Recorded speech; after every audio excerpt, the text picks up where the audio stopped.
In the smoky halls of the Pacific Northwest during the 1950s and 60s, professional wrestling was more than sport, it was pure spectacle.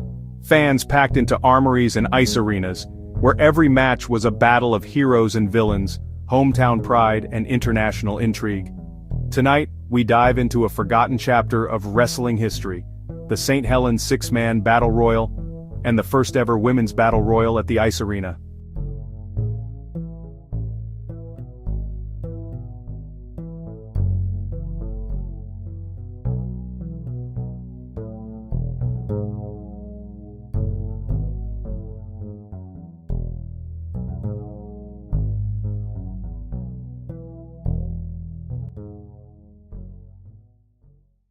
Portland, Oregon was one of the wrestling hotbeds of America. Promoters knew how to pack arenas, pit the hometown heroes against tough outsiders, and let the fans decide who to cheer and who to boo. The ring became a stage for drama, where every sneer, every suplex, and every cheap shot told a story.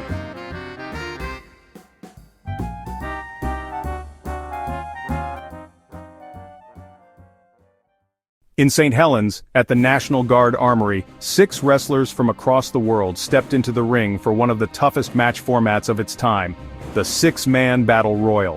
The lineup read like a who's who of regional wrestling. Portland's own Jack Kiser, a fan favorite with a reputation for grit. Vancouver's powerhouse Ed Johann. From Finland, the strongman Amo Kallio. From Seattle, Bill Corrigan. And then the international wildcard, Felix Von Luckner, straight from Germany, the man the crowd loved to hate. Rounding out the group was local strongman Ed Peterson, giving fans a hometown hero to rally behind. The format was grueling. The first 2 men to leave the ring faced each other for 30 minutes. The next 2 clashed for 45, and the final 2 survivors, forced into a 1-hour main event. 3 separate wars in one night, and only the toughest could endure. Von Luckner was the perfect villain. Promoters billed him simply as the German. In post-war America, that was enough to rile up a crowd. They booed, they heckled, but deep down, they paid good money just to see him. On the other side, Jack Kiser and Ed Peterson gave the fans their heroes, men they could believe in, men from their own soil battling against outsiders.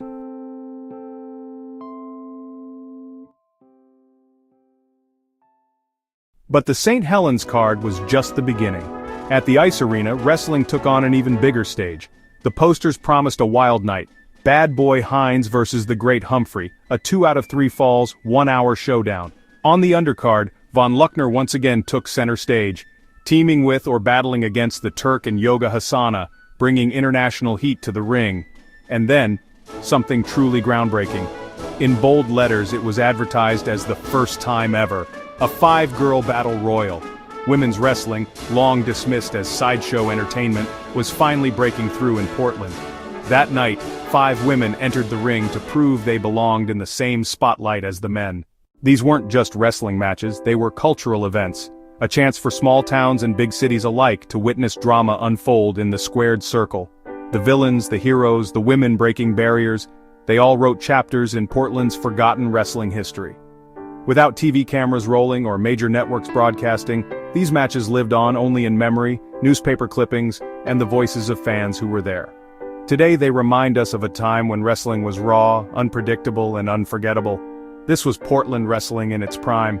The St. Helens Battle Royal, the ice arena spectacle, the night women's wrestling broke through, stories nearly lost to time, now brought back to life. If you want more forgotten tales from the world of classic wrestling, don't forget to like this video, subscribe to the channel, and join me next time for another trip into wrestling's golden age.